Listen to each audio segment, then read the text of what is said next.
시민이 언론의 인싸가 되는 그날까지 언론에서 시작합니다. 저는 오윤혜고요. 지난주에 아프셔가지고 네, 대타를 정준희 교수님을 보내셨더라고요. 대타가 정도가 아니시죠? 땜빵으로 네. 오셨어요. 우리 정준희 교수님께서. 갑자기 톤이 달라지시는. 네. 아 그분이 네. 이제 사실 되게 찬란한 아우라를 가지고 계신 분이잖아요. 그래요? 네, 그래서 사실 오늘 제가 나와도 되나? 아, 당연하죠. 걱정을 많이 했는데 감기는 나으신 거죠? 감기도 났고요. 네. 좀 이제 코가 안 좋았었는데 그까지 다 나아버린 것 같아요. 그래서 이제 그래요? 방송을 못해도 핑계거리가 없어졌는데. 네. 잘 오늘도. 부탁드립니다. 네, 오늘도 네. 잘 부탁합니다. 자, 그리고 오늘 TBS 송지연 지부장님께서는 내부 상황이 부득이하게 좀 있다 보니까 참석을 못 하셨고, 대신에 아주 특별한 게스트분을 모셨습니다. 먼저 이분부터 소개해드리도록 하겠습니다. 해촉되신 지 6시간도 안 지난 아주 따끈따끈한 분입니다. 김유진 전 방통통신심의위원회 위원님이십니다. 반갑습니다. 반갑습니다. 나와주셔서 감사합니다. 불러주셔서 감사합니다. 네. 방송 전엔 좀 밝으셨던 것 같은데 갑자기 방송 시작하자마자 많이 어두워지시는데. 아무래도 주제가 주제니까 아, 네. 너무 가벼우면 안 될 것 아, 알겠습니다. 자, 우리 MBC부터 소개해 주시죠.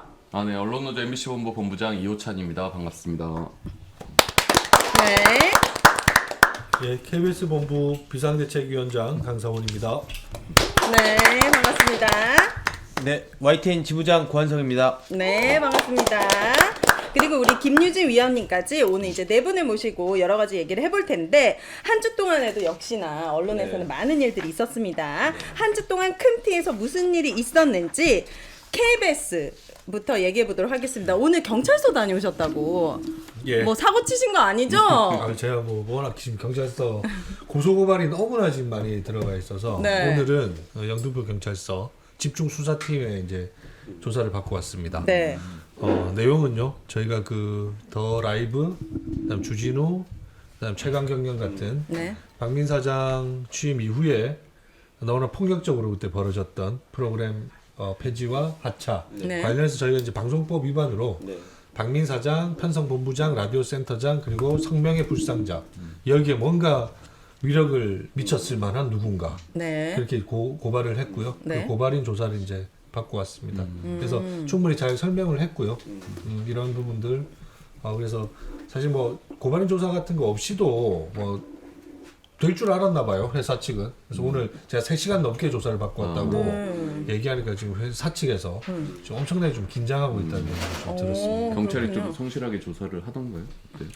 예. 그 오히려 이제 추가 자료 조사 같은 것들도 저희가 미처 생각하지 못했던 것들까지도 얘기 들으면서는 좀 이런 것들도 같이 좀 더 제출을 해달라. 네. 그리고 뭐 조사는 잘 마쳤습니다. 네. 광채님께서 최강 경영이 아니라 최경영의 최강 시사다. 너무 마음이 급해가지고 이거를 근데 내자로 제가 뭐라 그랬죠 지금? 바로 최강 경영 함축한 것도 능력이야. 네, 감사합니다, 지적. 자, 그리고 KBS와 또 관련해서 사실 이제 기자가 기사를 보도할 때 이 프로세스라는 게 있다면서요. 데스킹 과정이 있죠. 네, 그런데 이 데스킹 과정이 좀 궁금하거든요. 특히 KBS는 데스킹 과정이 조금 아주 심플해져. 지금 이게 일단은. 뭐 사실 이번 주 이제 이성균 배우 그 죽음과 관련한 보도로 이제 KBS가 이제 많이 이슈화가 됐죠. 네. 내부에 이제 그 뭐 어떤 취재 기자를 뭐 이렇게 모두 다 책임을 미루는 것보다는 저는 좀 이런 식의 접근도 한번 좀 생각을 해봤으면 좋겠습니다. 이게 KBS의 취재 기자가 이제 발제를 하고 어떤 소스를 잘 가져와서 그런 것들을 데스킹이라는 과정을 거쳐서 게이트 키핑이잖아요. 네. 그렇게 해서 최종적으로 이제 보도에 이르는데 이제 그런 것들이 너무나 지금 무너져 있다. 비단 이번 건뿐만 아니라 그 얼마 전에 있었던 그 윤비어 청각 원팀 코리아 같은 경우는 사실상 그 부장급의 기자가 그냥 발제하고 해버린 거예요. 이게 정상적인 발제부터의 어떤 내부에서의 프로세스를 거치지 않은 거란 말이죠. 근데 네. 이런 것들이 비일비재하게 지금 일어나고 있는 겁니다. 그래서 네.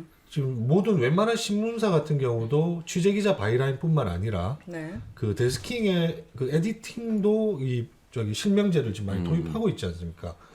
근데 그 KBS 특히 공영방송에서 저는 이런 것들은 선도적으로 먼저 해야 되는 부분이죠. 이게 기자 한 명이 지어야 하는 책임도 분명히 있지만 그 프로세스 안에서 만들어지는 결과물이라 그러면 이런 것들도 좀 한번 같이 좀 네. 고민을 해봤으면 하는 말씀도 좀 드리고 싶어요. 맞습니다. 네. 그래서 요즘에는 KBS가 방민의 KBS, 방민 이후로 정말 망가지고 있는 KBS에 대해서 많이 주목하고 있는 것 같습니다. 외부에서는 사실은 이제 내부의 데스킹 과정들이 이렇게 사실은 직무유기 차원 수준에까지 이렇게 방만하게 운영되고 있는지 잘 모르거든요. 네. 그래서 외부의 뉴스가 나왔을 때 되게 시민들이 납득이 하기 힘든 보도들, 이번에 사실 이성균 보도 같은 경우는 사실은 많은 공분을 받았는데요. 사실 그게 데스킹에서 걸러져야 되는 것들이 안 된 부분들이 상당히 많다고 생각이 들거든요. 근데 지금 진행되는 걸 보면 그걸 기자 개인에게 책임을 전가하고 있는 것으로 나타나고 있습니다. 그래서 제일 우려되는 거는 시민과 KBS 간의 거리가 굉장히 멀어지는 어떠한 상황들이 저는 제일 우려가 되고요. 네. 그래서 이제 이러한 내부적인 어떤 문제점들이 자주 좀 이렇게 이야기가 좀 맞아요. 밝혀졌으면 좋겠다. 가장 제가- 힘들 수 있을 것 같아요, 내부가. 아직도 맨날 꿈 꾸면 네. 방송 사고 나는 꿈 엄청 많이 꾸거든요. 방송 시간에 프로그램 그 편집을 마치지 못해서 네. 그래서 뛰어서 센터 뛰어가고 막 이런 꿈 꾸는데 이제 취재 기자들 입장에서는 이제 큐시트에 그날 뉴스들이 쭈루루 잡혀 있단 말이에요. 그럼 자기가 이제 초고를 쓰고 이제 데스킹을 하고 아마 부장이 출고하는 그런 시스템들일 텐데 그렇게 가면 막판에 저항하기가 되게 어려운 구조가 돼요. 시간상 여기서 이걸 갖고 싸우면 방송이 이제 펑크가 나는 네. 그런 일들도 벌어지다 보니까 이게 약간 취약한 부분들이 있죠. 그래서 사실 데스킹 과정까지도 되게 어떤 공정성이나 이런 걸 갖고 제대로 좀 기사들이 봐줘야 되는데 네. 그런 과정도 이제 방송이 이미 잡혀져 있는 상황에서는 뭔가 사전에 좀 바로잡히기가 좀 어려운 좀 구조적인 문제점도 좀 있어요. 네, 알겠습니다. 자, 두 번째 TBS 관련된 뉴스는 우리 교수님께서 말씀해 주시죠. 네, TBS 오늘 우리 지부장님께서 네. 못 나오셨는데요. 지금 TBS가 거의 민영화 직전 단계에 가 있는 것 같아요. 기존에 이제 계셨던 분들을 거의 희망퇴직 112명을 희망퇴직을 받고 있는데 네. 이후에 플랜이 전혀 나와 있지가 않은 상태래요. 이게 무슨 말이냐면은 그냥 매각하거나 회사를 그냥 이렇게 처분하겠다 이런 의지인 것 같아요. 네. 그래서 지금 우리 송 지부장님도 굉장히 지금 마음이 안 좋으신 상태고 이게 TBS만의 문제가 아닐 것이고 공영방송에 대해서 이 정권이 어떻게 입장을 가지고 있는지를 보여주는 것이거든요. 없어되거나 민영화 대상이다. 이러한 마인드를 갖고 있는 걸 여지없이 보여주고 있는 거 아닌가 싶어요. 알겠습니다. 자, 그리고 YTN 브리핑 해주시죠. 네, 지금 방통위가 그 매각을 보류했잖아요. 그런데 재개하기 위해서 그 매각 심사를 재개하기 위해서 뭐 실무 작업에 들어간 것으로 보여요. 자료 요청 같은 거 하고. 네. 그래서 YTN 같은 경우는 계속 이 폭풍 전야 같은 상황이 계속 이어지고 있습니다. 네, 알겠습니다. MBC. 뭐 다들 많이 아시겠지만 하여튼 지난주에 상당히 좀 안타까운 판결이 하나 나왔죠. 그래서 네. 서울 서부지방법원의 제12 민사부가 그 윤석열 대통령의 바이든 날리면 이른바 그 발언 관련한 MBC 보도에 대해서 외교부가 신청한 정정보도 청구를 받아들였죠. 그래서 사실 소송 과정에서 실제 윤 대통령이 뭐라고 이야기했는지가 밝혀지지 않았거든요. 네. 음성 감정을 한다고 해도 판독 명확히 불가라고 판독 했어요, 불가라고 전문가는. 나왔고 네. 당사자들도 윤 대통령이 무슨 말을 했다라는 꼭 특정을 하지 않았어요. 외교부도. 뭐 이전에 뭐 날리면 얘기하고 그랬는데 소송 과정에서는 윤석열 대통령 실제 발언이 이겁니다라고 특정도 하지 않았거든요. 그런데 MC 보도 허위다 이렇게 법원이 판결을 하면서 근데 정정보도문에는 바이든이라고 발언한 사실이 없음이 밝혀졌다 이런 표현이 들어가요. 실제 판결문 곳곳에도 실제 발언은 명확하게 밝혀지지 않았다라는 내용이 있는데 막상 정정보도는 바이든이라고 하지 않은 것이 사실로 밝혀졌다 이런 표현을 써서 네. 많이 논란이 됐고 그래서 회사에서는 즉각 항소를 했고 저희 노동조합도 아니, 정답이 없는 오답이 가능하냐. 네. 정답이 있어야 이거에 아니다 오답이 있는데 정답을 아무것도 밝혀지지 않은 상태에서 MBC 보도 그냥 오답이라고 할 수 있나. 네. 그래서 상당히 권력의 기운 판결이다 이런 성명을 내고 좀 비판을 하고 있습니다. 저 갑자기 궁금해졌는데 이 바이든 날리면 보도가 나갔을 때 미국 언론에서는 혹시 이거에 대해서 어떻게 보도가 되었나요? 한국의 언론의 보도를 인용해서 아마 대부분 보도를 나갔죠. 뭐 그 이후에 예를 들어서 바이든이 경로했다던가 서운했다던가 뭐 이런 것들에 대한 그 후속 보도는 없었습니까?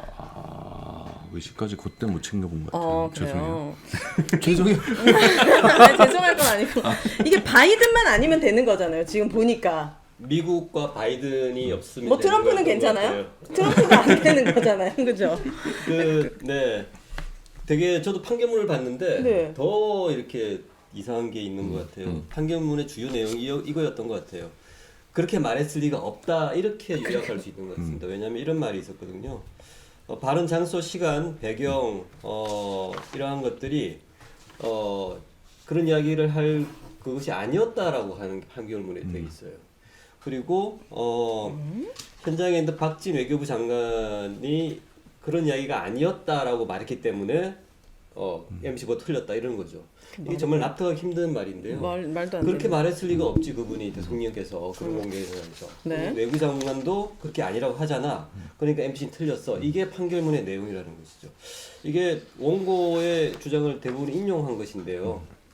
상당히 납득하기 너무 힘들다. 네. 이 부분이 좀 잘 안 알려져 있는 것 같은데 사실은 맥락이 말할 장소가 아니었기 때문에 뉴스 밸류가 생기는 거거든요. 그렇게 말하면 안 되는 것이잖아요. 근데 뉴스가 된 이유는 그렇게 말을 했기 때문에 뉴스를 잡은 것인데 네. 이게 판결문에는 그렇게 말했을 리가 없지 않느냐 이렇게 해버리는 거죠. 보통 이렇게 정정보도 청구를 하게 되면 뭐가 틀렸는지에 대한 입증 책임이 청구한 사람한테 있거든요. 그러니까 외교부가 MBC보다 뭐가 틀렸는지를 밝혀야 되는 거거든요.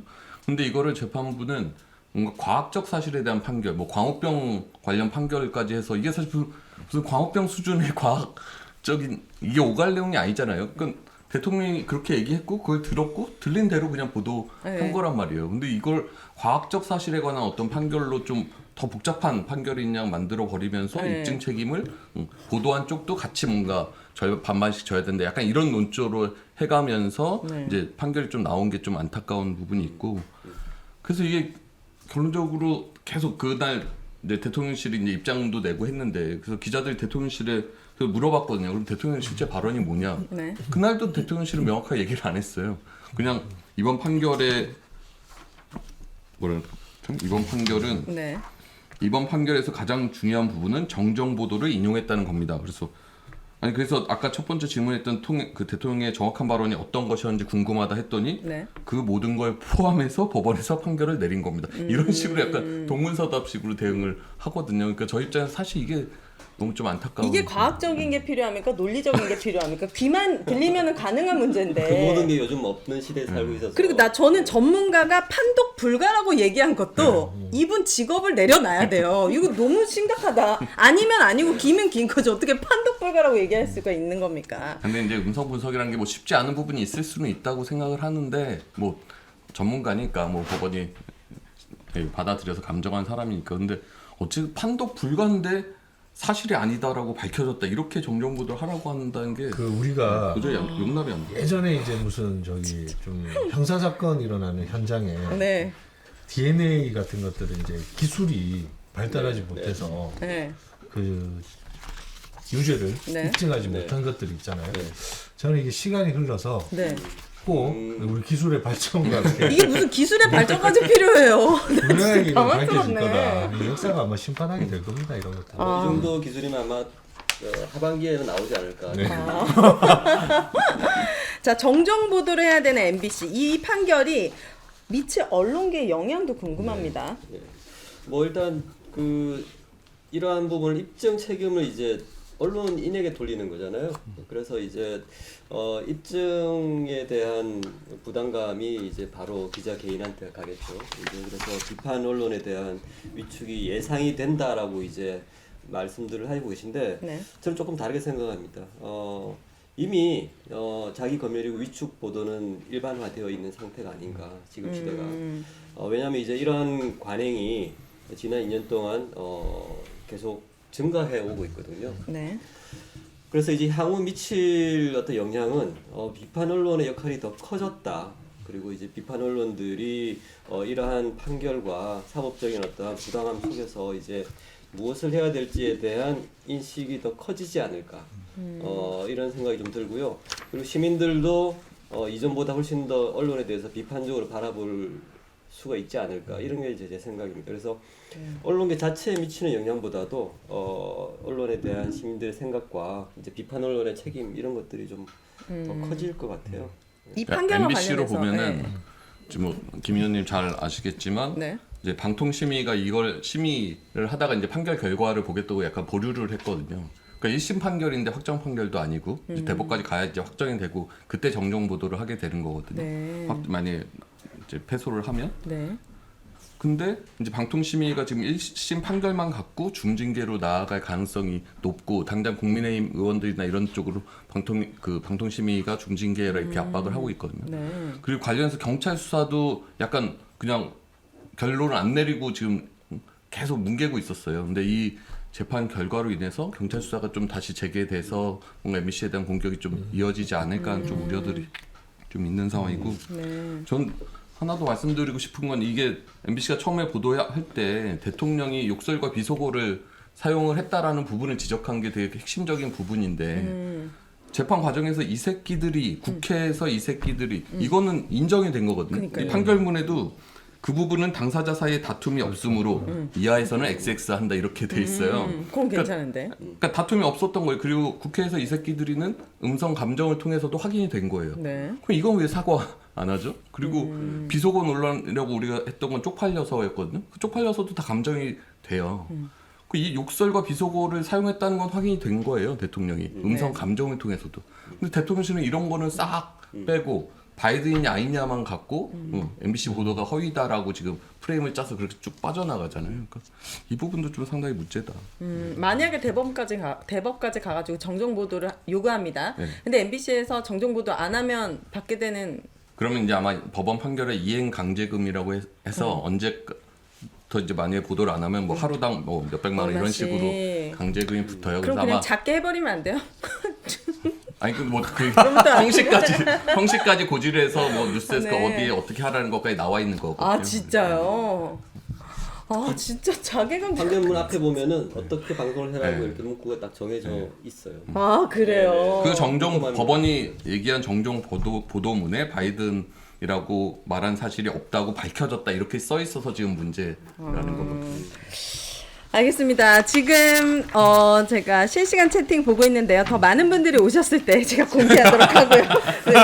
의욕을 꺾으면 안 되니까. 자, 오늘의 메인 토크로 넘어가도록 하겠습니다. 오늘의 주제는 바로 윤석열 하수인 류희림의 막장 방심위 대해부입니다.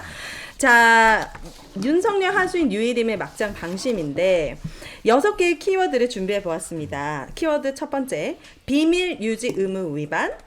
야당 추천 방심위원 강제 해촉. 바로 이제 당사자분께서 지금 출연을 해주셨는데 김유진 방심위원장님 당시 상황을 조금 말씀해 주시고 이제 6시간도 채 되지 않았는데 이번 해촉에 대한 심경을 좀 밝혀주시면 어떨지.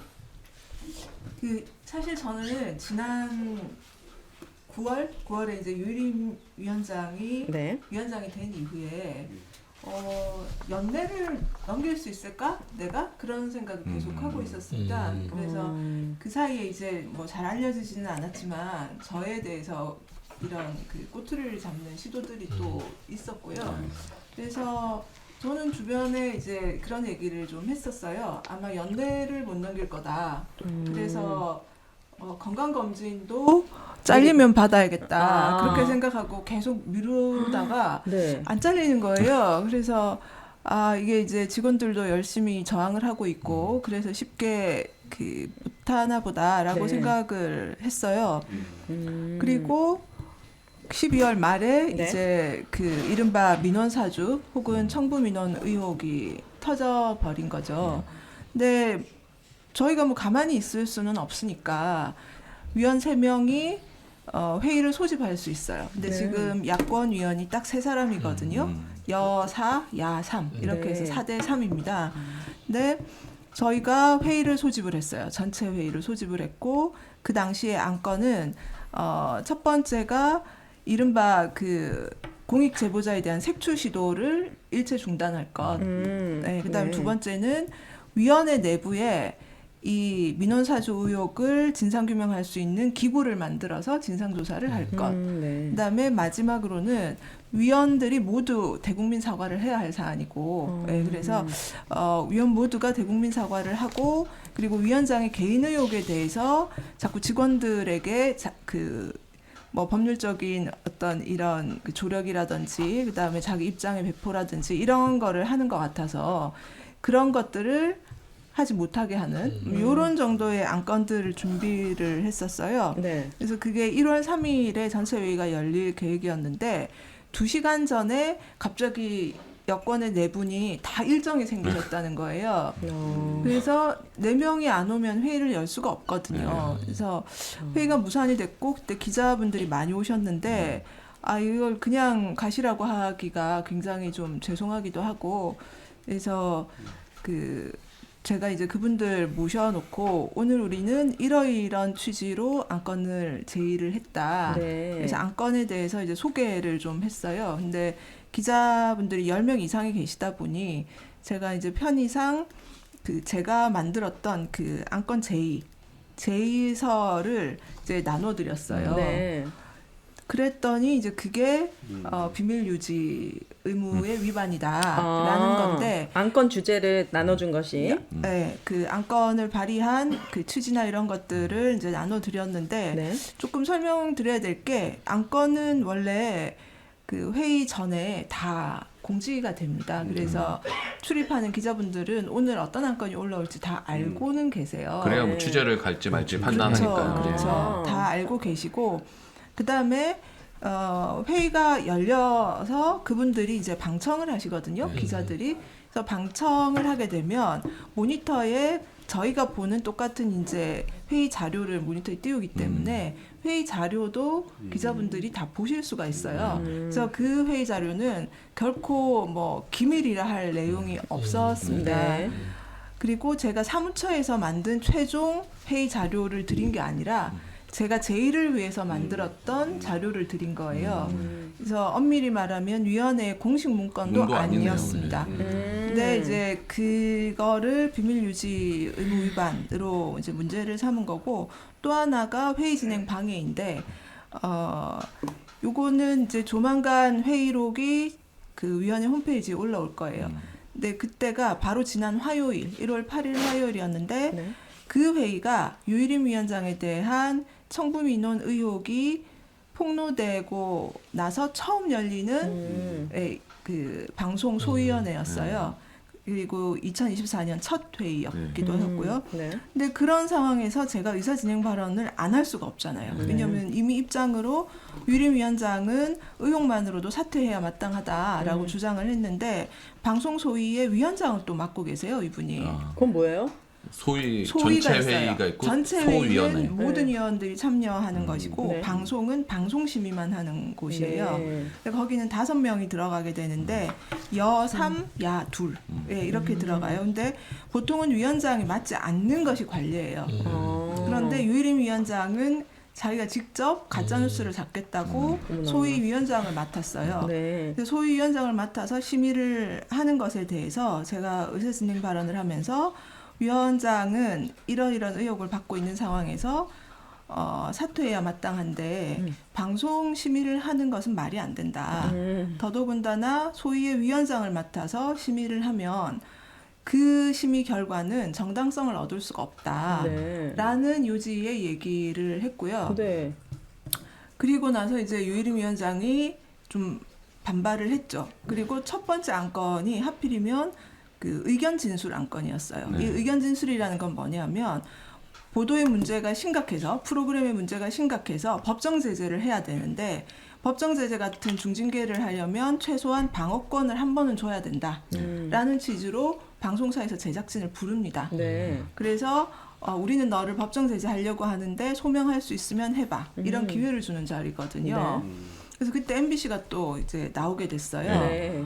그래서 의견 진술을 하게 되면 위원들이 이제 질문도 하고 뭐 이렇게 하는데, 제가 처음으로 발언을 하면서 이거는 의견 진술을 받을 사안이 아니다. 그러니까 즉 법정 제재를 할 사안이라고 보지 않는다는 뜻이었고, 더불어서 사퇴하셔야 할 분이 의견 진술을 받는 것에 대해서 유감스럽다는 뜻을 다시 한번 밝힌다. 이렇게 얘기를 했어요. 세척 사유가 점점 분명해지네요. 지금 이거 비밀 위반이 아니야. 지금 내가 그랬더니 이제 약간 이제 막 어마어마하게 제가 분노 버튼을 좀 누른 네. 것 같은 네. 그런 분위기가 되었고 네. 그 과정에서 그것은 너의 일방적인 생각이지 뭐 이부터 해서 이제 막 이제 그 나오고 지금 수사가 진행 중인데 뭐 그때까지는 내가 말하지 말라고 하지 않았느냐 뭐 그래서 뭐 제가 말할 수사는 자유까지. 그래서 제 발언권을 보장하고 제가 뭐 다른 말 한 것도 아니고 그 말 한마디 했는데 그리고 수사는 위원장님이 받으셔야죠 뭐 이러면서 이제 네. 사랑살래를 좀 했어요. 이제 그 내용을 가지고 회의 진행 방해라고 하는 건데 저는 회의 진행을 방해할 생각이 전혀 없었고 이제 정회를 선포하고 위원장이 나가버리거든요. 그런 상황에서 기다리면서 제가 이제 그 기자님들한테 그런 얘기도 했어요. 저는 회의를 방해할 생각이 없고 네. 그건 이후에 제가 한 말이네요. 위원장이 한 40분쯤 후에 입장문을 냈어요. 그래서 회의 방해 행위에 대해서 이제 그 규탄하는 그런 입장문을 내셔서 제가 그 입장문에 대한 입장을 밝히겠다 이렇게 네. 하고 저는 회의를 방해할 생각이 없고 지금이라도 위원장이 들어와서 회의를 하면 좋겠다. 나는 성실하게 심의 임할 테니 들어오셨으면 좋겠다라는 네. 얘기를 거듭 밝혔거든요. 네. 그런데 그냥 안 들어오셨어요. 물론 그 사이에 야권위원 한 분께서 이제 욕설을 하고 나가버리셨어요. 그러니까 그래요? 저하고 위원장이 싸우는 과정에 그 광경이 좀 보시면서 참기 힘드셨나 봐요. 네. 그러면서 이제 나가버리셨는데 욕설을 하고 네. 그래서 저는 이제 욕설은 분명히 잘못한 거니 회의를 속개해서 공식적인 자리에서 사과를 요구하고 그리고 사과를 하셔야 한다. 이건 뭐 명백하게 잘못된 거니까 네. 라는 의견을 밝혔지만 위원장님은 돌아오지 않으셨고 네, 그래서 저는 그 말을 한 것으로 그러니까 사퇴하셔야 할 분이 심의하시면 안 되죠. 이 얘기를 한 것이 결과적으로는 회의 진행 방해가 네. 돼서 두 가지가 지금 걸렸습니다. 그래서 이제 정회를 하면 속개를 해야 되는 거 아니에요? 사내가 아니라 그러니까 회의 진행을 위원장이 약간 방해한 것 같은 느낌. 정회하고 그냥 그걸로 끝이었던 거잖아요. 지금 뭐 파행이 한두 번이 아닌데 그 전날 전체 회의에서도 굉장히 황당한 일이 벌어졌는데 저희가 이제 3일 날 그분들이 회의 안 들어오셔서 회의가 이제 무산이 됐잖아요. 근데 1월 8일은 정기 회의였어요. 정기 전체 회의였는데 그때 안건 3개를 또 올렸거든요. 그랬는데 갑자기 유일임위원장이 들어오더니 뒤에 3개의 안건은 비공개로 하는 것이 적합하니 비공개로 하는 것을 우리가 밖에 나가서 따로 논의를 하자는 거예요. 그래서 아니 논의를 하면 또 공개된 회의에서 해야지 공개할지 말지를 왜 비공개로 논의하냐. 네. 그랬더니 이제 여당 의원들만 다 나가셔서 들어오더니 비공개로 하실 분은 손을 들라는 거예요. 또 위원회에서는 손을 드는 거수를 잘 하지 않습니다. 네. 네, 합의제 기구이기 때문에 토론을 통해서 한 사람 한 사람의 의견을 물어요. 네. 그런데 갑자기 자기들끼리 논의하고 들어와서는 이 안건 3개는 비공개로 하는 것이 적절한 것 같으니 비공개에 찬성하시는 분들은 손을 들어주세요. 이렇게 해서 4명이 이렇게 손을 드니까 다수로 통과됐다는 거예요. 네. 그래서 저희가 이제 난리가 났죠. 왜냐 위원장님은 당신에 대한 안건을 지금 우리가 논의하는데 회피를 하셔야 된다. 왜냐하면 제척 사유이기 때문에 당신은 여기에 표결을 하면 안 된다. 네. 그러면서 이제 또 굉장히 그 논란이 막 크게 일어나니까 네. 회의를 더 진행할 수 없다. 이렇게 하면서 또 정회를 하고 나가버렸어요. 네. 그래서 뒤에서 할 얘기지만 네. 제가 생각했을 때 류일임 이분이 김유진 위원님께 해촉을 할 수밖에 없는 이유들이 너무 분명한 것 같아요. 왜냐하면 방심위 직원의 내부 평가 봤을 때 긍정 평가가 빵명이잖아요. 그런데다가 149명의 류일임 청부 의혹 실명으로 신고가 되어 있고 그런데 지금 여기 계신 김유진 위원분은 내부 평가가 좀 꽤 제일 높죠. 제일 높은 사람이다 보니까 눈에 얼마나 까지먹겠습니까? 그거 아니, 내부 기밀 아닌가요?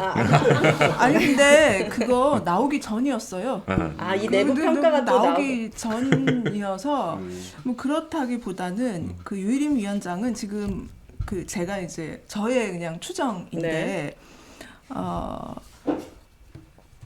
얼마 전에 이제 그 압수수색이 들어왔지 않습니까? 경찰이. 네. 방심이. 네네네. 네. 그래서 공권력이 개입해서 이 내부 고발자들을 좀 이렇게 제압하는 그 전까지는 어떤 회의에서도 자신의 그 고발 사주 의혹을 민원 사주 의혹을 다루지 못하게 하는 게 목적이 아니었나. 그래서 한 번은 회의를 무산시키고 한 번은 정회시키고 나가서 무산시키고 이렇게 계속 할 생각이 아니었나.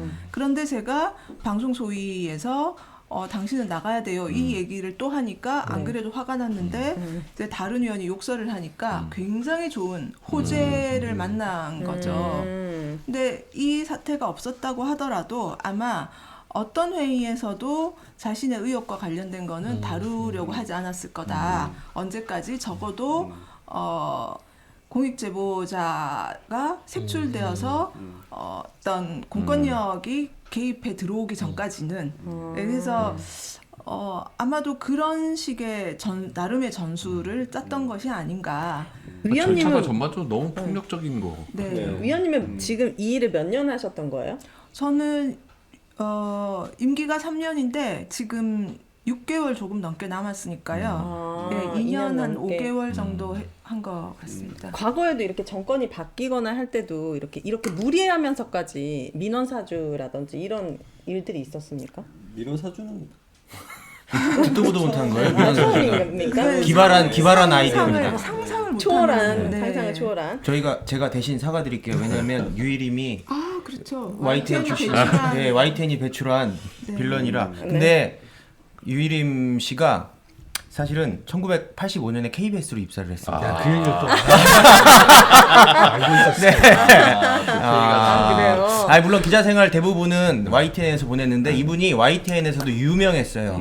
사실 YTN에서 잘 나가지는 못했습니다. 뭐 보도국장을 하거나 그러진 못했고 계열사를 전전했는데 거기서 무슨 짓을 했냐면 이분이 다널드라는 업체에 소속돼 있어요. 이렇게 뇌호흡을 한다는 거예요. 그래가지고 눈을 가리고 무슨 색인지 맞출 수도 있어요. 뇌호흡을 열심히 하면. 어쨌든 그런 종류의 그런 단체입니다. 거기에 가족들이 소속돼 있고 부인은 또 거기서 무슨 학교를 운영해요.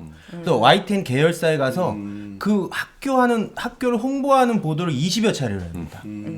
사적으로. 네, 이분은 뭐든지 사유화하는데 천부적인 재능이 이번에 있으신 민원 분이에요. 사주에도 포함돼 있지 그 않아요? 그렇죠. 그 거기도? 단체들이 가족들이, 포함돼 있어요. 가족들이. 네. 아, 그래요? 네. 식당도 뭐 있지 않았어요?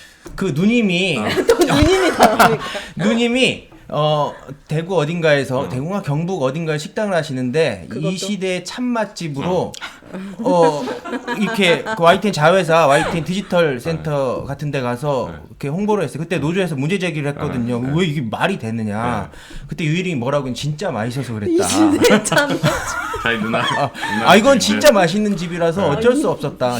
진실 보도를 했다 이렇게 얘기했죠. 사주. 네. 애초부터 이분은 사실 그 방송통신심의위원회라는 그 기구의 맞지 않죠. 수장으로 가서는 안 되는 양반이지 그러네. 않습니까? 근데 아예. 그런 양반이 갔다는 거는 아주 명확한 의도를 가지고 간 거고 그런 것들이 지금 지금 민원 사주뿐만 아니라 가짜 뉴스 뭐 때려잡겠다고 하는 사람이 무슨 그게 가짜 뉴스입니까? 그걸 가짜 뉴스화해서 정권의 좀 비판적인 언론들 같이 다 때려잡고 하는 건데 그냥 이런 게 주구 아닙니까? 주구. 이게 이념이나 가치로 이렇게 뭉쳐진 어떤 그런 집단이 아닌 것 같아요. 철저히 이익과 어떠한 네. 자기들의 어떤 이해관계로 이렇게 묶여져 있다 이렇게 네. 좀 보이는 것 같다. 두 번째 키워드로 넘어가 보도록 하겠습니다. 낙하산 유일임 입성 검열기구로 전락했습니다. 유일임 방심위원장이 지난해 8월에 취임한 이후에 방심위가 상당히 혼란스러운 상황입니다. 그동안 도대체 무슨 일이 있었는지 아주 심플하게 우리 교수님께서 정리해 주시죠. 아 김유진 위원님이 네, 아니라 당신이요. 위원님께서 네. 네. 김유진 위원님께서 해주셔도 되고요. 심플하게. 지난 8월부터의 과정이 8월 좀 네. 어땠는지. 심플하게라고 하시면 한마디로 그냥 엉망진창. 오자마자 가장 이 먼저- 구성원들이 가장 놀랬던 일은 뭐예요? 이 뉴이림의 행태 중에? 그건 그 소소하게 정말 경악해하는 이런 일들이 굉장히 많은데 네네. 거의 뒷담화 수준이라 그걸 말씀드리기는 조금 그 언론에 공개 안 된 거 제일 재밌는 거 하나만 해주세요. 제가 너무 같이 추락하는 것 같은 아, 진짜요? 네, 그 정도? 제가 같이 일단 추락하는 잠깐 듣고 와서 네, 그런 느낌이고 네. 일단 이제 그 이분이 오시자마자 네. 가짜 뉴스를 잡겠다라고 하시면서 너무나 많은 무리수들을 쓰셨죠. 그래서 가짜 뉴스 신고 센터를 만들겠다라는 네. 걸 저희하고 뭐 단 한 번도 논의한 적이 없이 그냥 공개를 하고 제가 회의를 하고 있는데 방송 소위 회의를 하고 있는데 문자가 와요. 네. 그래서 우리 위원회에서 홍보팀에서 보낸 문자예요. 네. 오늘 가짜뉴스 신속시민센터에 개소식을 했다는 보도자료가 온 거예요. 그래서 제가 회의 중에 아니 제가 지금 금시초문인데 위원회 이거 회의하다가 이 문자를 받아도 되는 거냐. 네. 이제 그럴 정도로 모든 걸 자기 마음대로 했습니다. 그래서 가짜뉴스 센터 만들고 그리고 그 정권에 조금이라도 비판적이거나 불리한 보도들은 그냥 가차 없이 제재를 하기 시작을 했고요. 네. 그리고 뭐 유례가 없는 보도에 대한 유례가 없는 이런 대대적인 과징금 제재를 내렸고 네. 제가 한 말씀 이제 그 좀 큰 틀에서 드리고 싶은 건 이분에 대해서 아까 우리 강 위원장님께서 거기에 가면 안 되는 사람이라고 표현을 하셨잖아요. 그러니까 우리 직원들이 이제 저에게 토로를 하는 내용 중에 제가 아주 인상 깊었던 네. 한 말씀을 전해드리면 사실 방심위는 여야 할 것 없이 정권이 교체될 때마다 부침을 조금은 겪었다. 그래서 어떤 권력이나 정권을 잡으면 언론을 좀 통제하고 싶은 욕망은 있는 거다. 그거를 이해한다. 네.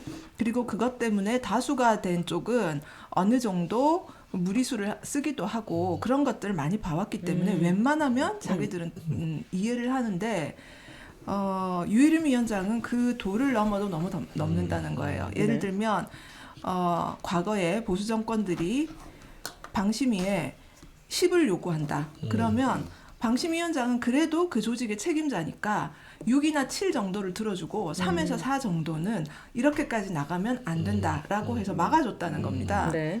그런데 유일임 위원장은 말하자면 10을 요구하면 위에서 10을 요구하면 본인이 13, 14를 하거나 요구하기도 전에 알아서 14, 15를 하는 이런 그 지금 행태를 보인다는 거죠. 그러니까 직원들로서는 임계점을 넘어갔다라고 보는 것이고 이 민원사주 같은 경우도 이 의혹도 저는 이걸 뭐 용산에서 당신의 가족을 동원하세요 이랬을 거라고는 생각을 안 합니다. 이렇게 디테일하게 뭐 그 방심위를 챙겼을 거다 저는 그렇게 생각 안 해요. 네. 이건 누군가가 과잉 충성을 한 겁니다. 그런 것 같습니다. 자, 근데 주목. 심의권도 엄청 많이 늘어갔고 네. 오늘 기자협회 뭐 보도 보면 네. 지난해 9월 취임한 이후 3개월 만에 공정성 근거로 한 방송 심의가 작년 한 해보다 8배 많아졌다. 그거는 뭐 국민의힘 같은 곳에서 아주 열심히 민원을 넣고 있고요. 그리고 보통은 이제 이전 심의 사례에 비추어서 제재를 받지 않았던 건들은 사무처에서 각하를 시키는 경우들이 좀 있었습니다. 네. 근데 그렇게 했다가 국민의힘 쪽에서 그걸 이제 굉장히 문제 삼고 뭐 그렇게 하기 때문에 사무처에서는 뭐 일단 민원이 들어오면 일단 안건으로 다 올리는 지금 분위기가 된 거고 저도 우리 직원들한테 애매한 것은 그냥 무조건 안건으로 올려라. 괜히 직원들이 피해받지 않게. 직원들한테 불똥이 튈 수 있으니 싸우든 어쨌든 위원들끼리 해결할 테니 그냥 안건을 올리시라 이런 의사를 좀 종종 전하기도 했습니다. 중징계도 뭐 과징금과 관계자 징계, 경고, 주의 등 법정 제재가 지난해 상반기에 5건에 불과했는데 류 위원장이 취임한 하반기에 36건을 기록했다. 그거 비교할 수 없죠. 네. 보니까 방심위 직원분들이 집단 반발하고 양심적 고발들이 많아지고 있는데 이게 민간 독립기구이기 때문에 가능한 내부 저항이라고 할 수 있을 것 같아요. 그럼에도 불구하고 이런 것들이 심의 뭐 이게 건의안이 왔을 때 다 하나하나씩 또 해야 되는 또 부분은 있는가 보네요. 뭐 말씀하신 것처럼 어쨌든 이게 민간 기구이기 때문에 사실 자율성이 상당히 보장이 돼 있었었거든요. 아까 말씀 주셨죠. 어쨌든 정권에서 어떠한 입장이 있을 때라도 그래도 독립적인 어떤 프로세스 있었는데 여기에 대한 직원 방심위 직원분들의 프라이드도 상당히 있다고 저는 알고 있습니다. 다른 어떤 정부기와 달리 독립적이고 자율적인 부분들에 대해서 네. 책임감 있게 일을 수행해 왔던 것들에 대해서. 사실 저는 이 정부에서 제일 우려되는 것 중에 하나가 뭐냐면요. 좋은 것들에 대한 것들을 완전히 잊게 만들고 이렇게 다시 창피하게 만든다는 거예요. 그래서 좋은 것들을 할 수 없게 만드는 상태. 이것들을 되게 체계적으로 수행해오고 있는데 이런 분들이 이제 그걸 만들어 나가는 것 같아요. 그래서 방심위 직원분들께 힘드시더라도 네. 응원한다는 말씀 꼭 전해드리고 싶습니다. 그러니까 아무리 민간 독립기구라도 이렇게 다 같이 뭔가 문제 제기하기 쉽지 않은 그럼요. 거잖아요. 그 대단한 거고 상황이 또 그만큼 엄청나게 안 좋았기 때문에 더 이상 못 참겠다라고 하는 내부 목소리들이 좀 나오는 거 아닌가. 그리고 잘 모르실 텐데 방심위 노동조합은 언론노조에 소속돼 있거든요. 언론사는 아니지만 같이 방송통신 이 분야를 같이 다루기 때문에 노동조합이 조직돼 있으니까 방심위 직원들은 본인들이 하는 노동의 가치를 유해림 씨가 훼손한다고 생각을 하는 거예요. 그래서 저항하는 겁니다. 네. 좋습니다. 얼마나 과잉 충성을 했는지 사실 류일임 청부민원 관련해 가지고 보면은 이 표를 보면은 훨씬 쉽게 알 수 있을 것 같습니다. 정말 듣도 보도 못한 일이 일어났습니다. 가족과 지인을 통해서 청부 민원 의혹이 있는데, 자, 과징금 처분 민원이 총 그래프로 보시면은 165건 중에 가족 및 지인이 60건, 연관 의심단체가 35건, 총 63%에 달하는 게 이 류일임 위원장과 관련된 가족과 단체라고 할 수가 있고, 이게 민원 사주라고 할 수밖에 없는 것이 뒤에도 보이겠지만 뭐 오타도 똑같고 네. 이게 진짜 어떻게 보면 빼박인 것 같아요. 그리고 자, 청구 민원의 시점이나 방식도 굉장히 똑같은 게 많아요. 보면은 진짜 토시 하나 빠지지 않고 미디어 연대 박모 씨의 민원을 보면은 지난 2022년 대선을 앞두고 블라블라 해주시기 바랍니다. 보면은 뭐 토시 하나 안 틀리고 똑같고 저기 물음표 오타까지도 똑같습니다. 그리고 민원 내용을 대체로 일치된 문구로 사용했다. 요것도 보시면 똑같을 것 같아요. 사례 1과 사례 2를 나눠서 보시면은 누군가가 자료를 좀 만들어 갖고 네. 이렇게 뿌리는 것 같아요. 이렇게 네. 올려달라 이런 식으로 네. 해서. 근데 저는 궁금한 게 이게 그냥 일반의 어떤 민원들이 들어가면 방심위가 모두 다 받아서 이렇게 심의를 다 들어가게 돼 있나요? 그렇죠. 그 민원이 들어온다고 해서 네. 다 하진 않습니다. 아까 말씀드렸던 것처럼 너무 얼토당토하는 민원이 있어요. 예를 들면 뭐 아무 문제가 없는 방송인데 민원 내용 자체가 틀린 사실관계가 틀렸다던가 뭐 이런 경우, 그다음에 과거에 거의 유사한 사례가 있는데 그때 문제 없은 결정이 뭐 났다던가 네. 이런 것들에 대해서는 안건으로 올리지 않고, 그렇지 않은 경우에는 민원으로 들어오면 대부분 다 심의를 하게 돼 있고요. 네. 그리고 이제 사무처에서 모니터를 따로 이제 꾸려서 합니다. 그래서 모니터를 통해서 심의규정 위반으로 될 만한 것들, 예를 들면 간접 광고라든지 뭐 등등등에 대한 이런 것들을 모니터를 해서 또 안건으로 올립니다. 그래서 대부분 위원회에서 심의를 하는 건 이 두 가지 경로입니다. 민원으로 들어오거나 아니면 사무처가 전문 모니터를 통해서 하거나. 근데 지금 네. 보면 지금 뉴스타파 저희 아까 CG에도 좀 나왔는데 저 인용해서 미디어 연대 박모 씨 민원 중에 보면 네. 지금 이제 저번 뉴스타파 김만배 보도 관련해서 공정성이나 이제 객관성 위반 이런 것들이 지금 민원으로 제기가 됐고 이걸 다뤘고 이제 과징금 부과까지 사실 이어졌던 거지 않습니까? 그러니까 저는 공정성이라든지 객관성이라는 게 사실 이건 주관적인 게 되게 결여된 민원일 수밖에 없는데 이런 것들도 다 올라오는 족족 이게 위원회에서 의제화 시키는 문제인지.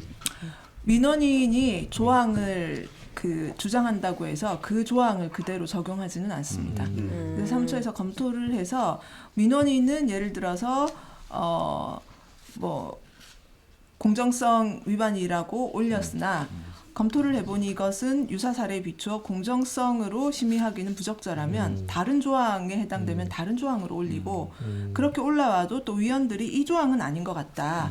그런데 다른 조항을 적용해야 될 것 같다. 이런 식으로 해서 조항 자체는 좀 바뀝니다. 그러니까 민원인 주장이 그대로 반영되지는 않습니다. 위원님 보실 때는 이게 왜 이랬다고 좀 보세요. 그러니까 이렇게까지 무리하게 해야 될 이유가 있는지 뭐 아들, 동생, 뭐 잘 몰라서요. 동서, 조카 잘 몰라서.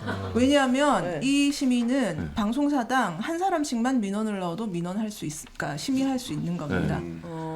근데 이제 분위기에 민원이 많다라는 걸 좀 강조하고 싶었던 거. 강조하고 싶었던 것일 수도 있고 그 다음에 잘 몰라서 이 사람 저 사람에게 다 요청을 했을 수도 있다고 생각합니다. 이게 집중적으로 이루어졌네요. 9월 6일 날 특정 시간대에 네. 이 아드님 분께서는 오후 12시 7분에 MBC 관해서 민원 제기하고 1분 뒤에는 KBS 1, 그다음 또 1분 뒤에는 JTBC. 네.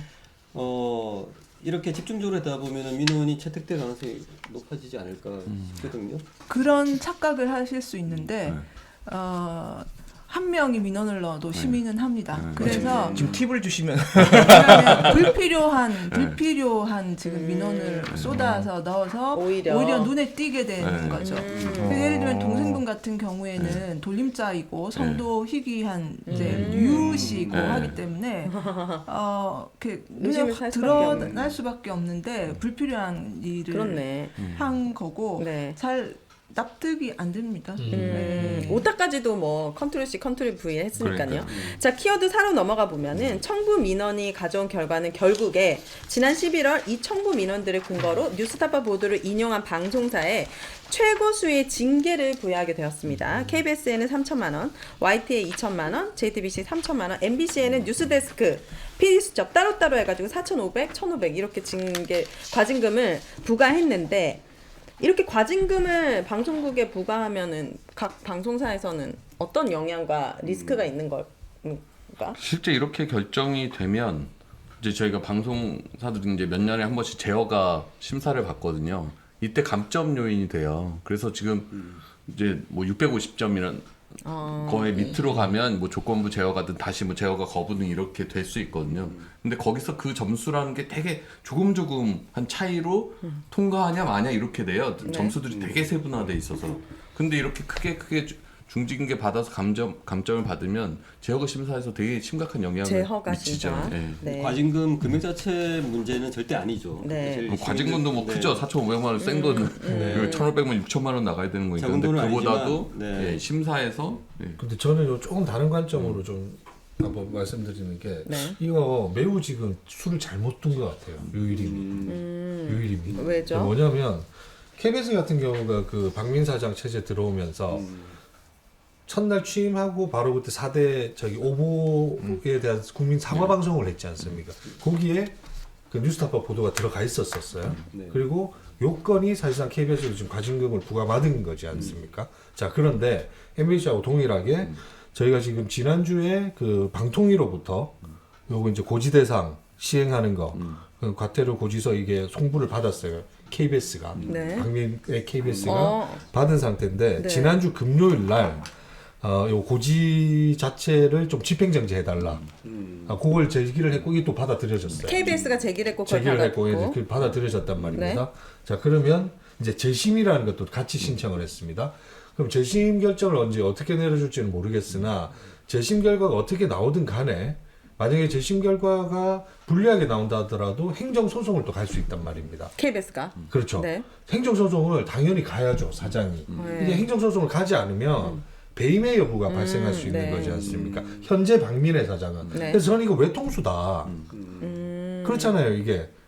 그리고 박민은 사실 이 과징금 부과받고 본인이 그 결산 때였나요? 청문회 때였나요? 제가 정확히는 기억 안 나지만 이 지금 그 뉴스타파 보도건과 관련해서 과징금을 방심위가 그때 이제 부과를 한다는 게 있었고 네. 여기에 대해서 너는 KBS 사장으로서 어떤 입장이냐 했을 때 자기는 재심 안 하겠다고 발언을 한 적이 있단 말입니다. 진짜요? 그래서 그게 근데 결국에는 이제 바꿨죠. 마음을 바꿔본 거예요. 전략적 판단을 했겠죠. 아, 이게 배임이. 안 하는 게 배임이 될 수 있구나. 네. 근데 결국 이 수순을 따라가다 보면 저는 이 KBS 입장에서는 적어도 박민한테는 이게 아마 저기 화살이 돼서 돌아갈 수밖에 없는 외통수다. 근데 이게 재심해도 방통심의가 또 하는 거잖아요. 네네. 그렇죠. 네. 그럼 류일임 씨가 또 이걸 하는 거예요? 심의를? 재심은 크게 기대 안 하시는 게 좋을 것 같아요. 그냥 행정소송으로 가야 되지 않을까. 그래요. 네, 그렇게 생각합니다. 이게 모든 방송 YTN도 지금 준비 네. 중인 거고 MBC도 당연히 지금 예, 이걸 재심 신청을 했고 신청했고. 집행정지 재심 전에 집행은 정지된 걸로 이제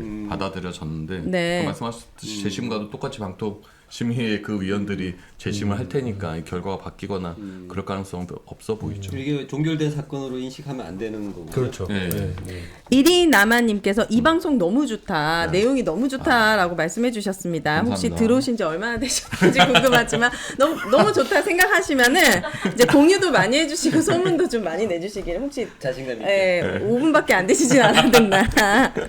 어쨌든 이리나마님 환영합니다. 자, 5번째 키워드로 넘어가 보도록 하겠습니다. 적반하장 6시간 압수수색입니다.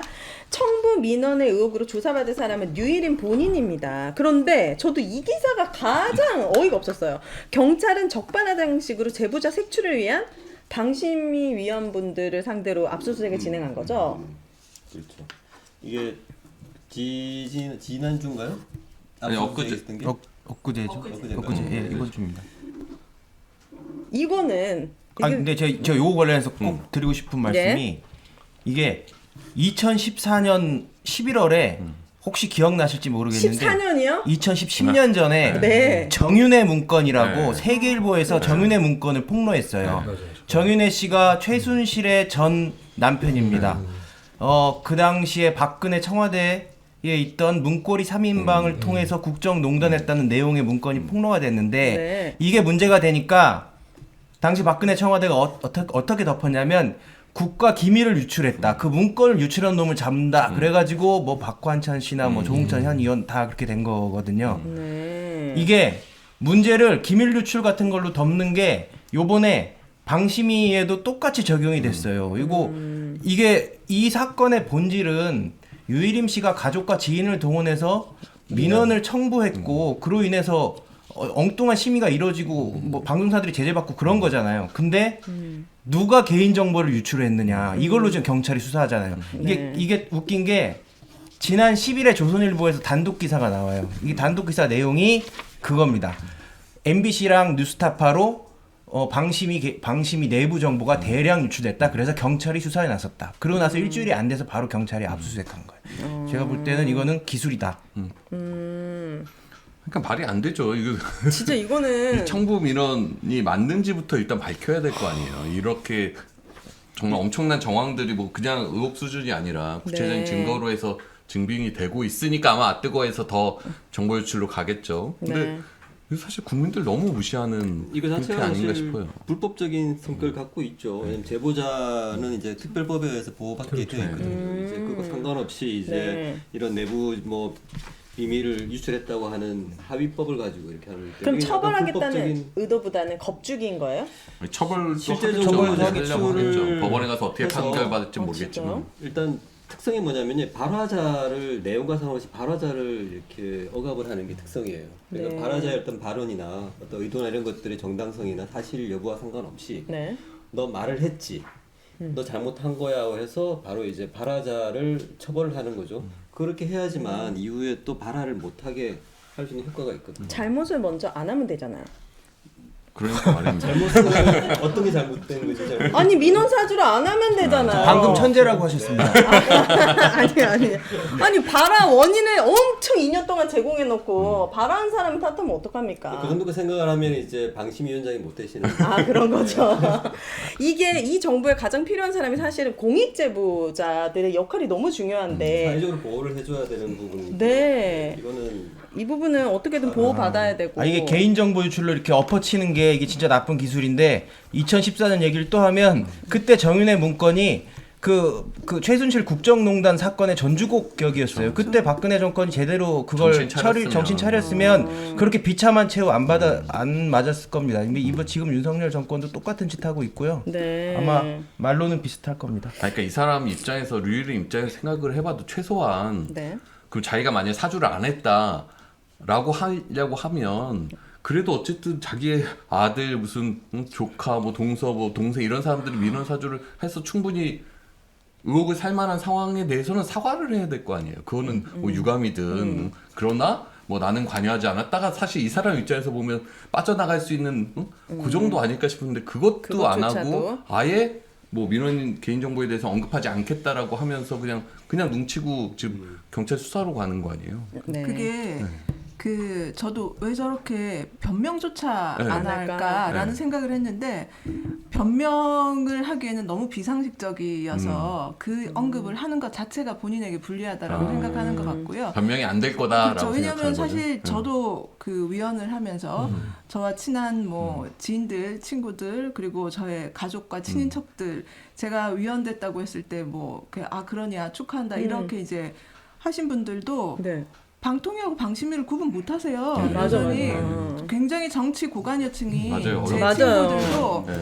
방통위 기사 나면 저한테 너는 괜찮냐 이렇게 물어보고 그러니까 그게 보통은 일반적으로 미디어 이 상황에 대해서 아주 전문적으로 알지 않는 일반인들은 그 정도의 저는 상식을 갖고 맞아요. 계신다고 생각해요. 네. 그런데 저렇게 구체적으로 정확하게 민원의 양식에 맞추어서 아. 저렇게 수많은 지인들이 넣었다. 이거 상식적으로 나는 몰랐다라는 변명이 안 통해요. 말이 안 통하지 된다. 않을 거다라는 생각이 한 것 같고 또 하나는 제가 이제 그 정말 반론을 하고 싶은 것 중에 하나가 이거를 그 개인 정보 공개로 문제를 삼아 버리면 앞으로 모든 위원은 자기가 심의하고 싶은 거 그냥 지인들한테 다 부탁해도 괜찮습니다. 아. 네, 그런 그 결론이 나는 거예요. 그 류일임 위원장 좀 조사해 주세요. 이렇게 민원 단체로 넣으면 조사하는 거예요. 제보자에 대해서 언급을 할 수 없다라 민원인에 대해서 언급조차 할 수 없다라는 이 관리를 만들어 버리면 이제 모든 위원은 자기가 찍어서 그 마치 인지 수사하듯이 네. 그렇게 하면 나는 되죠. 저 보도 문제 삼고 싶어. 그러면 집에 가서 뭐 자기 네. 와이프한테 넣어라. 해라. 친구한테 좀 네. 해줘라. 그리고 문구는 내가 만들어줄게. 이렇게 해도 문제가 공익신고 없어지는 못하는 거예요. 그렇죠. 유림 위원장이 그 말을 했었거든요. 저 너무나 웃겨가지고 네. 소방서장의 가족이 불난 걸 보고 그럼 신고를 안 이거는 신고의 문제가 아니라 불을 지른 거예요. 불을 지른 거. 가족들이 그래요? 불을 지른 거라고. 그렇죠. 무슨 말이에요? 지금 이 정도면 다 위원장 할 수 있는 거예요? 그러니까 변명을 할 수 없다는 게 이제 저 사례에서 나오는데 변명을 하게 되면 이제 저렇게 말이 안 되는 그렇죠. 상황들이 발생하는 거예요. 자, 마지막 키워드로 넘어갑니다. 방심위 파국 주범이죠. 류일임을 수사하라. 지금 언론 노조를 비롯한 민원연 등 언론 노동 단체들은 이 상황을 매우 심각하게 보고 있습니다. 어떤 입장을 밝히고 있는지 기자회견 현장 이미지를 보시면 좋을 것 같습니다. 민원연과 언론 노조의 기자회견 및 입장문이었습니다. 저기서 뭐 어떻게 또 소리 지르고 오셨습니까? 대표님도 계시고. 그때 비가 많이 왔었는데 네, 우산을 쓰셨네요, 다행히. 네. 네. 그 기자분들이 굉장히 많이 오셨어요 저기에. 네. 일단 언론 많이 관심을 보여주셨고요. 오신 이유가 이제 여러 가지 있겠지만은 일단 이 사건 자체가 너무나 터무니없다. 근데 이제 유리희림 위원장이 또 거기다 책임을 전혀 지지 않으니까 네. 이제 어떻게 되는지 되게 궁금했던 것 같고요. 두 번째는 이제 저때 방심위 노조위원장도 나오셨어요. 이제 그분의 이제 발언을 직접 듣고 싶어서 또 네. 나오셨던 분들도 있는데 그때 혹시 무슨 내용이었는지 기억하시는 분, 네. 요약해 주실 분. 그때 다 가셨다고 들었는데. 내부에 계셨던 분들이 어떤 굉장히 어려운 상황들을 되게 이렇게 사실 비가 오는데 구구절절하게 이렇게 말씀 주셨거든요. 네. 기억에 남는 얘기가 있으셨나요? 아니요 그 목소리가 굉장히 떨렸다. 내용을 얘기해 주실 분 계십니까? 되게 진정성 있는 호소였다. 근데 오늘은 저는 못 갔고 어제 서울경찰청 앞에서 이제 항의 네. 기자회견 때 갔었거든요. 그래서 그때 언론노조 위원장, 뭐 시민단체, 그다음에 방심위 지부 위원장도 와서 어쨌든 네. 이게 신고자를 이런 식으로 색출한다는 것 자체가 우리 사회 어떤 그러니까 이게 민주주의 자체의 기본을 좀 흔드는 네. 행위인 것 같고 그러니까 너무 무너져도 너무 무너졌다. 그러니까 도둑 잡아라라고 막 얘기를 했더니 그 신고한 사람을 지금 먼저 잡겠다라는 네. 거잖아요. 그러니까 먼저 잡아야 될 건 유일임이지 네. 방심위 직원들이 아니다. 그날 네. 위원장께서 출근을 안 하셨죠? 아, 그래요? 네, 기자회견하는 날 아예 유림. 이제 기자분들한테 이렇게 질문을 받을 걸 좀 걱정하셔서 그런지 유림 위원장께서 아예 출근을 안 하셨던 걸로 기억나요. 근데 그 이후에 뭔가 반론을 제대로 기자들 따기 위해서 뭔가 지키고 번도 있어도 없었죠. 거의 네. 접촉을 피하면서 네. 안 나오고 있는 그런 상황. 그 류일임 위원장의 평가는 거의 탄핵 수준인데 국회에서 류일임 위원장의 탄핵에 관련돼서 할 수 있는 일이 있습니까? 이거는 무조건 임명을 했기 때문에 뭐 방법은 없는 탄핵 겁니까? 탄핵 대상자가 대상은 아닐 아니죠. 거예요. 공무원이 아니어서. 그러니까 민간의 독립. 그냥 버티고 기구일 있으면 계속 있을 수 있는 거예요? 대통령이 해촉시킬 수 있죠. 근데 윤석열 대통령이 자기 뭐 거의 신복보다 지금 14, 15 더 열심히 하는데 그렇게 하겠어요. 그래요. 알겠습니다. 많은 분들이 9시에 보니까 한 20분 정도가 더 들어있어요. 아직도 9시에 시작하는 걸로 아시는 네. 분들이. 저희가 시즌 3는 시간이 바뀌었습니다. 매주 수요일 8시에 시작합니다. 보니까 MBC 뉴스랑 시간이 겹친다. 막 이런 얘기들도 있고. 8시에. 근데 저희가 9시에 할 때도 큰 차이가 없었기 때문에 그 이유 때문만은 아닌 것 같습니다. 하지만 오늘 얻은 분이 많습니다. 이 뉴스데스크 경쟁 프로그램인데. 근데 저는 약간 네. 이 류일임도 유일임이지만 이 방통 심의가 이 공정성 관련해서 심의를 이렇게 막 무더기로 계속 하는 것에 대해서 네. 좀 짚어봐야 될 것 같아요. 그러니까 이게 어느 정도의 상식적인 단체 어떤 인적 구성이어야 이게 심의도 심의의 결과를 방송사 네. 입장에서 뭐 수긍이라도 할 수 있는데 지금의 인적 구조는 너무 정치적인 구조인 거예요. 네. 그러니까 이분들한테 어떤 공정성이란 거에 심의를 맡길 수가 있나. 제가 저번 방송에서도 말씀드렸지만 지난 이명박근혜 정권 동안 MBC의 불공정 방송을 주도했던 그런 사람들이 내부에 일부 남아서 노동조합에서 이제 민원을 제기하고 그거를 이제 국민의힘에서 그때 당시 적폐 중에 대표적인 사장이었던 김장겸 이런 사장이 네. 가짜뉴스 무슨 위원장 하면서 그걸 또 뭐 방통심의위에 심의를 얘기하고 방심위 안에는 또 그때 당시 적폐 사장들 막 이렇게 했던 사람들이 심의위원으로 존재하고 근데 이런 상황에서 무슨 공정성 심의를 한다는 게 지금 이제 우리 김유진 위원님도 오늘 저기 나와 주셨지만 이게 이제 4대 원래 이제 6명, 3명의 구조로 이루어지는 네. 기구에서 4대 1이 돼 버렸지 않습니까? 이제 4대 1이 돼 버린 거고 이게 저는 사실 숫자의 문제도 어찌 됐건 뭐 다수가 아니라 하더라도 뭐 소수가 그 안에서 또 저항할 수 있는 건 그 바로잡을 수 있는 건 저지할 수 있는 그 힘이 분명히 있다고 보는데 이게 이제 이렇게 되면은 대통령 몫으로 2명을 지금 다시 이제 지명을 해버리면 6대 1까지 돼버릴 수 있는 상황이란 말이죠. 네. 이건 4대 3과 6대 1이라는 거는 완전히 또 다른 숫자의 문제이기 때문에 네. 앞으로 이제 더 걱정이 되는 거죠. 지금도 유림의 일방적인 저렇게 폭력적인 방향으로 가고 있는 방송통신심의위원회가 네. 또 6대 1의 구조로 간다는 거는 너무나 끔찍한 일이죠. 그러니까 이게 4대 6대 1 구조되면 거의 완전 기울어진 심의가 되는 거 아니에요? 위원님 보실 때는? 제 생각에는 6대 1을 안 만들 것 같아요. 그러니까 지금 민주당, 그러니까 국회의장으로 의장 몫으로 추천된 이제 야당 몫이죠. 사실상 민주당 몫이 되는 것인데 추천을 2분을 이미 해놓은 상태잖아요. 근데 그 동안은 위촉을 안 했어요. 위촉을 안 하고 4대 3으로도 모든 걸 다 할 수 있었기 때문에 하지 않고 있다가 이번에 이제 저와 다른 위원 2분을 자르고 대통령 추천목 2명을 바로 내일이라도 위촉할 수 있어요.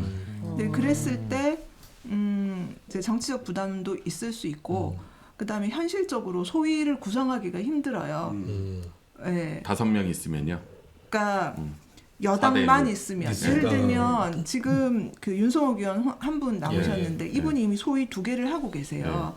그런데 현실적으로 광고 소위와 방송 소위를 다 들어가야 되는 문제가 생기게 되기 때문에 이게 현실적으로 가능하지 않거든요. 네. 그러니까 제 생각은 지금 민주당 추천목 국회의장이 추천하는 민주당 몫을 같이 위촉을 해서 6대 3을 만들어 놓고 이제 정상화되었다라고 주장할 가능성이 매우 높다라는 생각이 들고, 근데 이렇게 이제 그 숫자로만 맞추는 것이 뭐 완전히 무의미하지는 않겠지만 일단은 그 명분이 된다는 거고요. 정상화라는 명분을 준다는 것이고, 그다음에 새로 위원으로 위촉이 되면 그분들이 그 분야에서 아무리 전문가라고 하더라도 업무 파악을 하는데 상당한 시간이 좀 걸립니다. 네. 그리고 지금 워낙 그 첨예한 안건들이 많이 올라와 있고, 근데 그 안건들의 맥락이나 이런 것들을 좀 파악하시려면 시간이 걸릴 텐데, 그 사이에 하다가 예, 중요한 안건들이나 이런 것들이 그냥 막 지나갈 수도 있고, 네. 예, 많은 것이 좀 우려가 되는 상황입니다. 혹시 저기 명예회복을 위한 저기 법적 다툼이나 이런 것들도 준비하고 계획하고 계신 게. 네네네. 빠르면 다음 주 정도. 네. 알겠습니다. 이 류일인 민원 사주 관련해서는 이미 고발이 들어가 있는 상태죠. 수사가 안 이루어지고 있는 거죠. 네네. 그죠? 수사할 의지는 있는 겁니까? 의지가 있으면은 엊그제처럼 안 했겠죠. 그러니까 사실 류일임에 대한 수사부터 했어야 맞는데 해야 맞는 의지가 건데 아주 약하다. 방심이 압수수색부터 하고 있는 거니까. 네, 좋습니다. 시즌 3 오랜만에 오셨는데 우리 교수님 네. 한 줄 평이라도 마무리를 잘 해주셔야 될 것 같아요. 오늘은 별로 역할이 많이 없으신 것 같아요. 역할은 늘 별로 없는 것 같은데. 네. 오늘의 한 줄 평 지금 심각하네요. 네, 오늘 어쨌든 우리 민원 사주 주제로 네. 이야기한 건 아니죠. 어쨌든 방심위에 대한 문제점들 이것들에 대해서 이야기를 했는데요. 몇 가지 또 새로운 이야기들 좀 알게 됐던 것 같아요. 이게 사실은 이야기가 끝이 아니고 여기서 좀 더 우리가 지켜봐야 될 것들이 많고 네. 이제 그런 생각이 좀 많이 드는 것 같아요. 지금 모든 프로세스들이 다 지금 제도 속에서 이루어지고 있잖아요. 네. 근데 이 제도 속에서 새로운 현상들이 있는데 그 중에 하나가 이제 공정성 아까 말씀 주셨는데 아마 심의 제도가 이제 이렇게 운영되다 보면 공정성의 새로운 개념들이 나올 것 같아요. 정부가 인정하는 공정성만 이제 공정하게 될 것이다라고 하는 것들인데 네. 이게 무서운 게 이제 일반적인 공정에 대한 감각을 우리가 완전히 잃어버리게 되는 네. 시대가 아닐까 싶어서 그게 제일 두렵고요. 그래서 이제 이런 말을 오늘 좀 제가 찾아봤습니다. 네. 유명한 있죠? 말은 아닌데 네. 강자의 권리는 이제 권리가 아니다. 반항과 저항에 부딪히지 않는 동안만 권리일 수 있다라는 말이 있더라고요. 저만 이해 못한 거 아니죠? 우리 MBC님께서 해서 아니, 다시 교수님 이야기 말씀을 네, 다 네. 듣죠. 강자의 권리는 이제 저항과 반대에 부딪히는 순간 더 이상 이제 권리에서 권리가 작용하지 않는다라고 하는 말들인데 네. 이 말을 지금 우리가 많이 잊어버리고 있는 것 같아요. 왜냐하면 워낙 오랫동안 무도한 일들을 워낙 많이 겪고 있어서 더 그런데요. 방심위 문제도 그렇고요. 네. 이 민원 사주라고 하는 말도 안 되는 것들을 우리가 겪잖아요. 네. 이게 이제는 거의 패턴화됐다고 우리가 받아들이기 시작한 것 같아요. 그러니까 이게 권리로서 작동을 하는 거죠. 근데 이 부분에 대해서 우리가 좀 더 네. 민감하게 생각을 해야 될 것 같고 언론 아사를 통해서 계속 이런 것들의 문제를 제기를 하고 네. 우리가 할 수 있는 것들이 무엇인지 고민이 좀 됐으면 좋겠다 생각이 듭니다. 좋습니다. 우리 김유진 위원님 오늘 사실 출연이 쉽지 않으셨을 텐데 출연 소감 궁금합니다. 또 시민분들이나 언론인들 분들께 또 하시고 싶은 말씀이 있다면 편하게 좀 해주시면 좋을 것 같아요.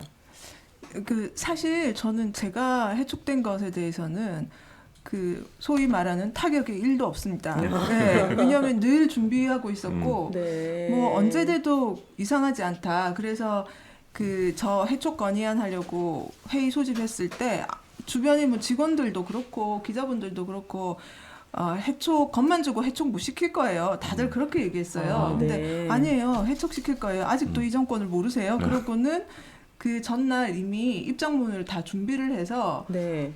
해촉 건의 결의안 통과되자마자 기자분들한테 다 뿌렸어요. 아, 네. 그래서 저는 제가 해촉된 것에 대해서는 전혀 뭐 이렇게 타격이 없는데 하나 이제 딱 걱정되는 것은 제가 좀 안에서 그래도 좀 싸워야 되는데 더 그거를 못하고 나오는 게 너무 이제 안타깝다는 거.